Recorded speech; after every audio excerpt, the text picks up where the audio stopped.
তুমি যা করছো দেশে, নবীর ওয়ারিস আবু জেহেল আবু লাহাব একমাত্র আমার নবীকে জ্বালিয়েছে, আমার নবীকে কষ্ট দিয়েছে।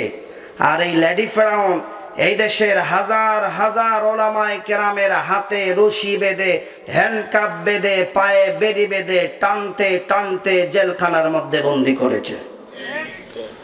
কথা আস্তে বললে হবে না, জোরে বলতে হবে। এখন আর লেডি ফেরাউনের ভয় নাই। যেই মুহূর্তে কথা বলছি পুলিশ এসে অ্যারেস্ট করবে, যারা আসবে জুতা পিটা করে বিদায় করা হবে, ঠিক কিনা বলে?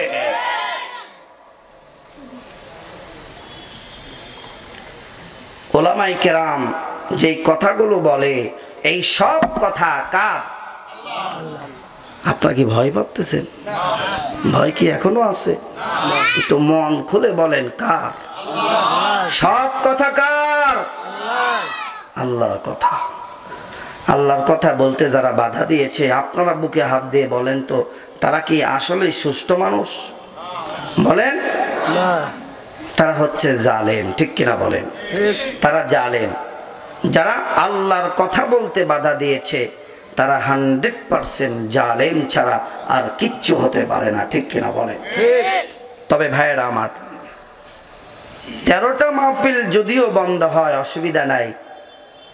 আজকে দুপুরে করছি একটা, এখন করব একটা, রাত 10:30টার দিকে করব আরেকটা। এটা হলো ওই খিদিরপুর পার খিদিরপুর।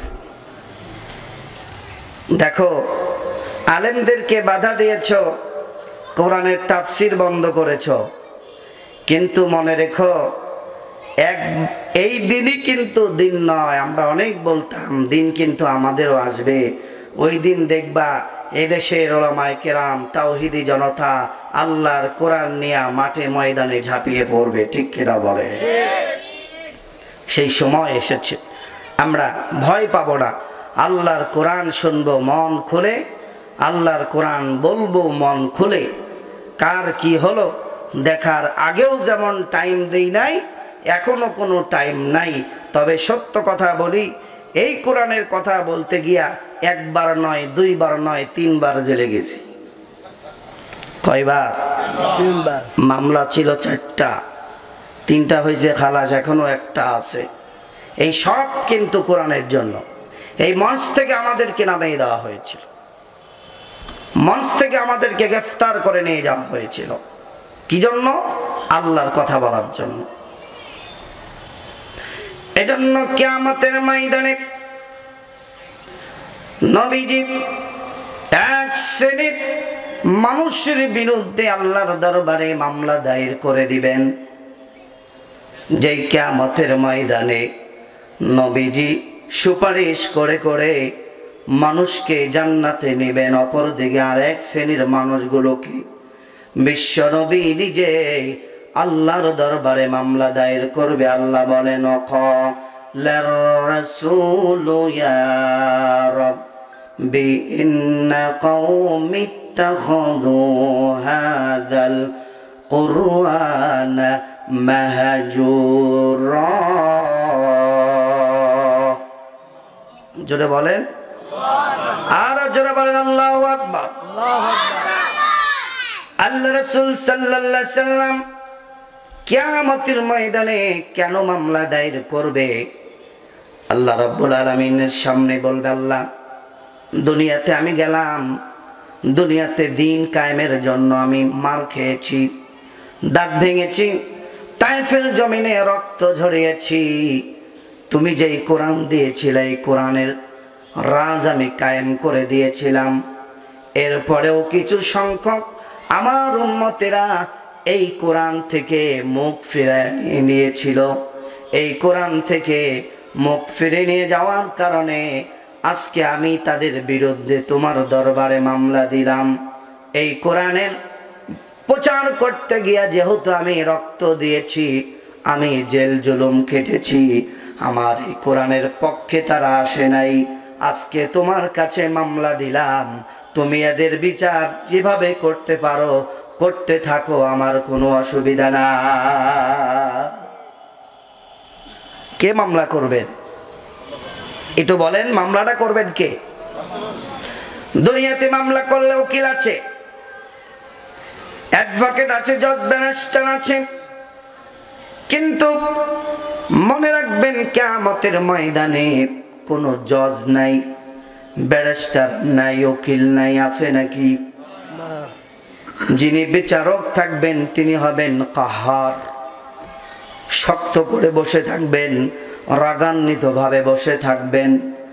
আর আমার নবী, বিশ্ব নবী ডাক দিয়ে বলবেন, আল্লাহ এই যে আমার উম্মত দুনিয়াতে আমার সুন্নাহ জিন্দা করতে গায়া জেল খেটেছিল, আমার সুন্নাহকে আঁকড়ে ধরার জন্য মার খেয়েছিল, আমার এই কোরআনের আন্দোলনে অংশগ্রহণ করেছিল, কোরআন দিয়া সমাজ পরিচালনা করার চেষ্টা করেছিল। আল্লাহ আজকে আমি আমার এই উম্মতের পক্ষে সাক্ষী দিলাম, তুমি আমার এই উম্মতকে তোমার জান্নাত দিয়ে দাও। আর যার বিপক্ষে সাক্ষী দেবে একটু চিন্তা করেন তার অবস্থাটা কি হবে। বিপক্ষে যদি সাক্ষী চলেই যায়, দুনিয়াতেই দেখেন না ভাই, একটা রায় যদি পক্ষের বিপক্ষে যায় অবস্থাটা কি হয়, ঠিক কিনা বলে? আর কিয়ামতের ময়দান রায় যদি পক্ষে বিপক্ষে যায় অবস্থাটা কি হবে একটু বিবেক দিয়ে চিন্তা করেন। এর জন্য বলি রাসূল করিম সাল্লাল্লাহু আলাইহি সাল্লাম যেই কোরআন এনেছে, যেই দ্বীন এনেছে, এই দিন থেকে দূরে সরে যাবেন না, এই কোরআন থেকে মুখ ফিরাইয়া নেবেন না।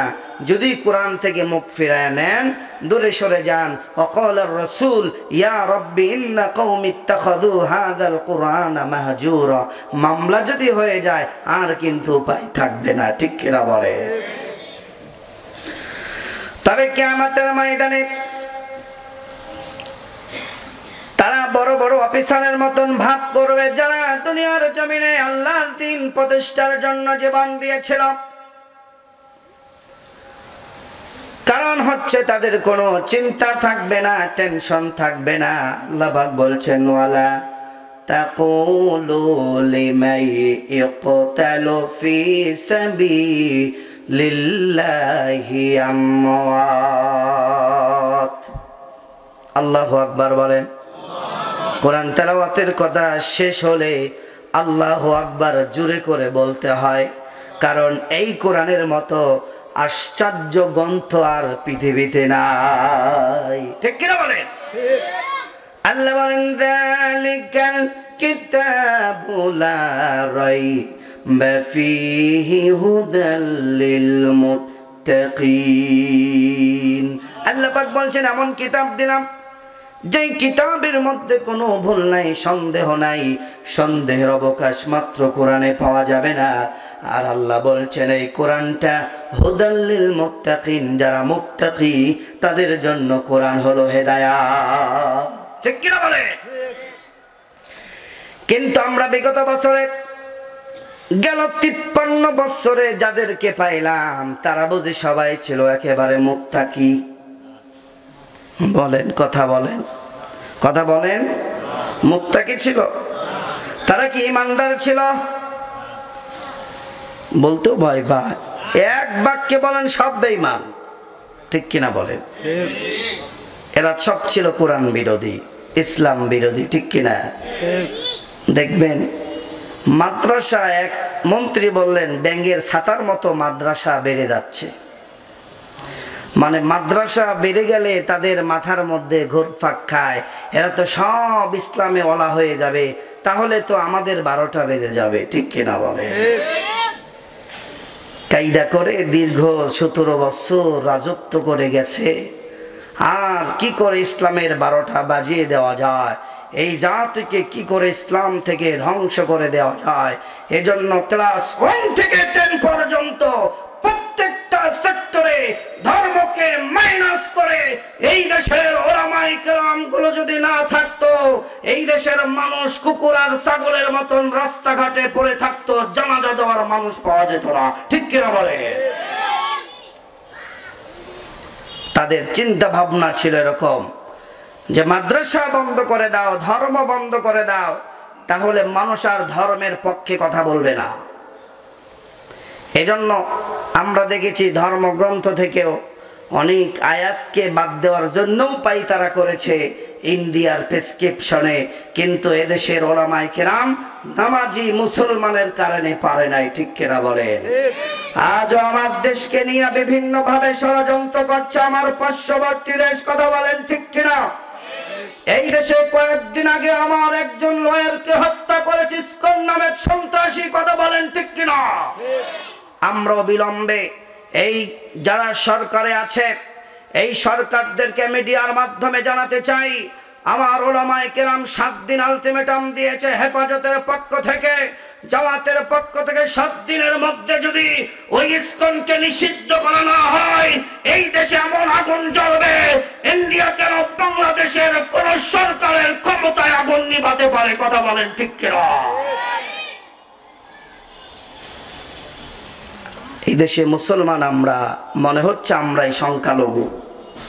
কথা বলেন না কেন ভাই? মুসলমান আমরা মনে হয় এই দেশে আমরাই সংখ্যালঘু। এদেশের একজন হিন্দুদের গায়ে পুরো মুসলমান আঘাত করে নাই। এদেশের ওলামায়ে কেরাম মাদ্রাসার ছাত্ররা হিন্দুদের মন্দির পাহারা দিয়েছে। কথা বলেন ঠিক কিনা? এরপরেও তাদের ভূতে সুখে থাকতে ভূতে কিলাই কথা আছে না? তারা চিন্তা করতেছে আমাদের ম্যাডাম যেহেতু নাই এই দেশে আমাদের শান্তি আর হবে না, যে কোনো ভাবে ম্যাডাম যেহেতু চলে গেছে ওপারে, আমরা আর এপারে থাকি কেমনে। তারাও চিন্তা করছে আমরাও ওপারে চলে যাব। ঠিক কিনা বলেন? এর জন্যই সন্ত্রাসীরা ইসকনের নাম ধরে আবার ষড়যন্ত্র করছে এই দেশের উপরে তার অত্যাচার নির্যাতন করার জন্য। কথা বলেন ঠিক না বেঠে? তবে স্পষ্ট ভাষায় বলে দিতে চাই, এই দেশে যতদিন পর্যন্ত ওলামায়ে কেরাম আছে, এই দেশে যতদিন পর্যন্ত নামাজি রোজারা আছে, ততদিন পর্যন্ত এই বাংলাদেশকে নিয়ে কোনো চিনিমিনি খেলতে দেওয়া হবে না, হবে না।